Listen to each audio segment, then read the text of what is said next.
Inspector Raghav शहर के चौक पर पहुंचते हैं। उनकी वर्दी साफ और प्रभावशाली है। उसके कदम नापे जाते हैं। हर कदम उसकी सख्त दृढ़ता की गूंज है। एक क्रूर मुस्कान उसके होंठों को मोड़ती है, जो उसके भयंकर उद्देश्य का संकेत देती है। चौक इंतजार कर रहा है, इस बात से अनजान कि उस पर तूफान आने वाला है। रमेश अपनी ताजी उपज को व्यवस्थित करते हुए सब्जी बाजार जीवन से गुलजार है। रमेश की सब्जियों के जीवंत रंगों से धूप चमकती है, जिससे ग्राहक आकर्षित होते हैं। एक संभावित खरीदार रुकता है। ताजी सब्जियों के जीवंत प्रदर्शन की ओर आकर्षित आंखें। रमेश की आशा भरी निगाहें ग्राहक से मिलती हैं, जो उसके सामान खरीदने का मौन निमंत्रण है।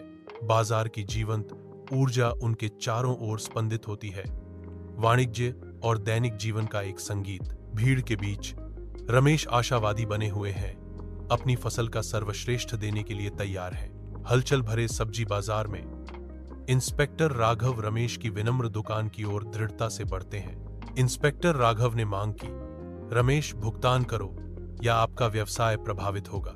रमेश बुदबुदाता है, यह अन्याय है इंस्पेक्टर। इंस्पेक्टर राघव व्यंग्य करता है, जीवन निष्पक्ष नहीं है। अब मेरा हिस्सा कहां है? बाजार उनके चारों ओर घूमता है, शांत जबरन वसूली से बेखबर। रमेश सड़क पर दौड़ता है। उसका बेटा बेतहाशा उसकी बाहों में है। उसका चेहरा चिंता का एक कैनवास अस्पताल की ओर उनकी हताश यात्रा की तात्कालिकता को व्यक्त करता है। अचानक राघव का मंडराता हुआ चित्र रमेश के सीधे रास्ते में प्रकट होता है। रमेश की बेताब दौड़ एक अप्रत्याशित बाधा से टकराकर रुक जाती है। राघव की छाया रमेश की विनम्र गाड़ी पर पड़ती है, जो आने वाले संघर्ष का संकेत है। राघव क्रूर बल से रमेश की गाड़ी को जब्त कर लेता है। दया की गुहार को अनसुना करते हुए रमेश निराशा से राघव से विनती करता है। उसकी आवाज निराशा से कांप रही है। राघव का दिल बेअसर रहता है। रमेश की दुनिया बिखरते ही उसकी पकड़ मजबूत हो जाती है। अपने घर की धुंधली रोशनी में रमेश का बेटा अदृश्य पीड़ा से ग्रस्त है। रमेश जम जाता है, अपने बेटे की पीड़ा का असहाय दर्शक। बेटा तड़पता रहता है, उसका दर्द कमरे में एक स्पष्ट शक्ति है। रमेश देखता है, उसका चेहरा प्यार और निराशा के मिश्रण से अंकित है। कमरा एक पिता की बेबसी के अनकहे आतंक से भरा है। शहर के चौक में असंतोष की लहर दौड़ जाती है, क्योंकि शहरवासी एकत्रित होते हैं। उनका सामूहिक गुस्सा स्पष्ट है। भीड़ बढ़ती जाती है। विरोध में एकजुट चेहरों का सागर। हवा प्रत्याशा से भर जाती है। राघव के खिलाफ विरोध प्रदर्शन के रूप में आवाजें उठने लगती हैं, जो चौक में गूंजती हैं। राघव के खिलाफ प्रतिरोध का एक एकजुट मोर्चा मजबूत होता है। उनका साझा उद्देश्य वातावरण को तीव्र करता है। शहर का चौक इच्छा शक्ति के युद्ध में बदल जाता है। लोगों का संकल्प अटूट है। शहर का चौक बूढ़ों, व्यापारियों और मजदूरों की एकजुट आवाजों से गूंज रहा है। सभी राघव के भ्रष्टाचार के खिलाफ नारे लगा रहे हैं। व्यापारी मजदूरों के साथ कंधे से कंधा मिलाकर खड़े हैं। उनकी सामूहिक गर्जना राघव के कुकर्मों की निंदा करती हुई चौक में गूंज रही है। कस्बे के मजदूर राघव के दमनकारी भ्रष्टाचार के खिलाफ एकजुट होकर कोरस में शामिल होते हैं। उनकी आवाजें एक साथ उठती हैं। भीड़ के ऊपर बैनर और संकेत लहराते हैं। प्रत्येक पर ऐसे नारे हैं जो राघव के भ्रष्ट शासन की निंदा करते हैं। शहर का चौक भावुक चेहरों के समुद्र में बदल जाता है। सभी राघव के भ्रष्ट कार्यों की निंदा करने में एकजुट हैं। हलचल भरे पुलिस स्टेशन के अंदर शहरवासी एकत्रित होते ही प्रत्याशा की भावना भारी हो जाती है। एक लिखित शिकायत प्रस्तुत की जाती है, जिसके शब्द समुदाय की चिंताओं का भार वहन करते हैं। उच्च पदस्थ अधिकारी शिकायत प्राप्त करते हैं। उनके भाव स्थिति की गंभीरता को दर्शाते हैं। दस्तावेज हाथ बदलता है, जो जवाबदेही और अपेक्षा के एक महत्वपूर्ण क्षण को चिह्नित करता है। स्टेशन आशा और अनिश्चितता के मिश्रण से गूंजता है। शिकायत का भाग्य अधर में लटका हुआ है। पुलिस स्टेशन का कठोर आंतरिक भाग मंडराता है। राघव के पतन के लिए एक मंच तैयार है। दम घोंटू माहौल गहराता है। हर छाया खुलते आरोप का मूक गवाह है। वीडियो के सबूत सामने आते हैं। हर फ्रेम राघव के सावधानी पूर्वक बनाए गए मुखौटे में एक कील है। औपचारिक शिकायत पढ़ी जाती है।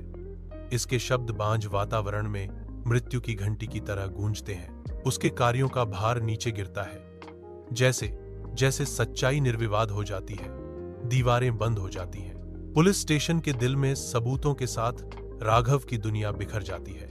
पुलिस स्टेशन उच्च प्रोफाइल जांच के भार से गूंजता है। राघव गहन आंतरिक जांच का केंद्र बन जाता है। संदेह और आशंका की फुसफुसाहट हवा में भर जाती है। राघव के खिलाफ जांच एक लंबी अशुभ छाया डालती है। न्याय के पहिए घूमने लगते हैं, राघव को निशाना बनाते हुए। राघव का भाग्य नाजुक स्थिति में है। राघव अकेला खड़ा है। निलंबन का भार उसके कंधों पर भारी है। उनकी स्थिति की कठोर वास्तविकता महसूस होती है, जो उनके संकल्प पर छाया डालती है। उसे निलंबित कर दिया गया है, एक परिणाम जो पुलिस स्टेशन की निर्जन शांति में गूंजता है। उसके निलंबन का वजन उसे कुचलने की धमकी देता है। कचहरी इंतजार कर रही है। राघव के प्रवेश करते ही उसका गंभीर माहौल भारी हो जाता है। राघव अदालत के सामने खड़ा है। निर्णय का भार राघव पर पड़ता है। राघव अपने भाग्य का सामना करता है। अदालत के दिल में राघव अभी भी खड़ा है। गंभीर अदालत में राघव कटघरे में हथकड़ी में खड़ा है। उसके चेहरे पर अवज्ञा और गहरा निराशा दोनों झलक रही है। न्यायाधीश, काले चोगे में ढका एक कठोर व्यक्ति, विनाशकारी फैसला सुनाने की तैयारी करता है। न्यायाधीश की आवाज शांत अदालत में गूंजती है। राघव, आपको आपके अपराधों का दोषी पाया गया है। न्यायाधीशों के अधिकारी मूर्तियों की तरह खड़े हैं। उनके चेहरे कुछ भी प्रकट नहीं करते हैं, क्योंकि निर्णय का भार उतरता है। राघव को हिंसक रूप से आगे धकेला जाता है। उसका शरीर जेल की कोठरी के ठंडे निर्दयी फर्श से टकराता है। वह अपनी पकड़ वापस पाने के लिए संघर्ष करता है। खुरदुरा फर्श उसकी त्वचा से रगड़ता है। राघव इधर उधर देखता है। उसकी आंखें घूमती हैं, जैसे वह अपनी कैद की गंभीर वास्तविकता को समझने लगता है। भारी लोहे की सलाखें उसके सामने मंडराती हैं, जो कठोर और अड़िग हैं। राघव के कंधे झुक जाते हैं। हार का एक दृश्यमान संकेत उस पर हावी हो जाता है। राघव अपनी नई वास्तविकता के गर्त में घूरता है। उसका चेहरा निराशा का मुखौटा है। शहर का चौक, जो कभी डर से छाया हुआ था, अब खुशी से भरपूर जीवन से भर गया है। हंसी गलियों में गूंजती है। एकता के प्रतीक बैनर लहराते हैं। बच्चे स्वतंत्र रूप से नाचते हैं। उनकी मासूम खुशी नव प्राप्त शांति का प्रमाण है। कस्बे का दिल मजबूत धड़कता है, जो एकजुटता की शक्ति से प्रेरित है। संगीत हवा में भर जाता है। आशा की एक सिम्फनी हर आत्मा के भीतर गूंजती है। शहर का चौक एकता और खुशी के धागों से बुनी एक जीवंत टेपेस्ट्री।